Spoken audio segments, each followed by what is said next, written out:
You know what, যখন মানুষের সময় খারাপ যায় তখন কেউ হাত ধরে না, সবাই ভুল ধরে।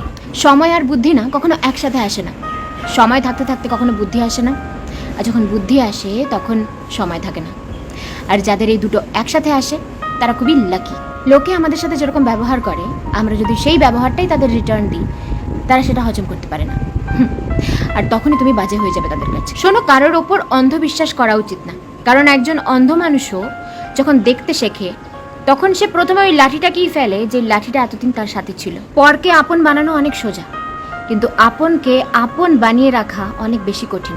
ধার সবসময় বুঝে শুনে দেওয়া উচিত, কারণ যে ধার চায় সে মাত্র একবারই চায়, কিন্তু যে ধার দেয় তাকে বারবার চাইতে হয়। যতক্ষণ চুপ থাকবে লোকে বোকা ভাববে, যেই মুখ খুলবে লোকে সহ্য হবে না।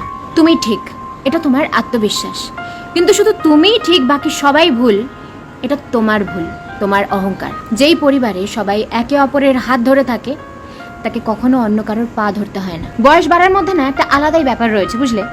চোখ ঝাপসা হয়ে যায় ঠিকই, কিন্তু মানুষকে ঠিক চেনা যায়। মানুষ হলো অনেকটা আয়নার মতন, যখন ভালো থাকে তখন সবাই দেখে চলে যায়, কিন্তু যখন ভেঙে পড়ে তখন সবাই পাশ কাটিয়ে চলে যায়। দেখো, সম্পর্ক যাই হোক না কেন, একটা জিনিস মাথায় রেখো, যার কাছ থেকে তুমি আশা করবে সেই তোমার জীবনে তামাশা করবে। কাউকে নিজের মনের কথা অনেক ভেবেচিন্তে বলা উচিত, কারণ এটা স্ক্রিনশট এবং রেকর্ডিং এর জামানা। ইনভেস্ট ওখানেই করা উচিত যেখান থেকে রিটার্ন আসে, সেটা পয়সাই হোক, ইমোশনই হোক বা সময়। দেখো, ইগো, সেলফ রেসপেক্ট আমাদের সবার মধ্যে আছে, ঘমন্ড সবার মধ্যে আছে, কিন্তু ঝোঁকে সেই যে সম্পর্কের কদর বোঝে। পাগলের ভরসা কেউ করে না, কিন্তু কেউ এটা ভাবে না যে কাউকে ভরসা করেই তো সে আজ পাগল হয়েছে, তাই না?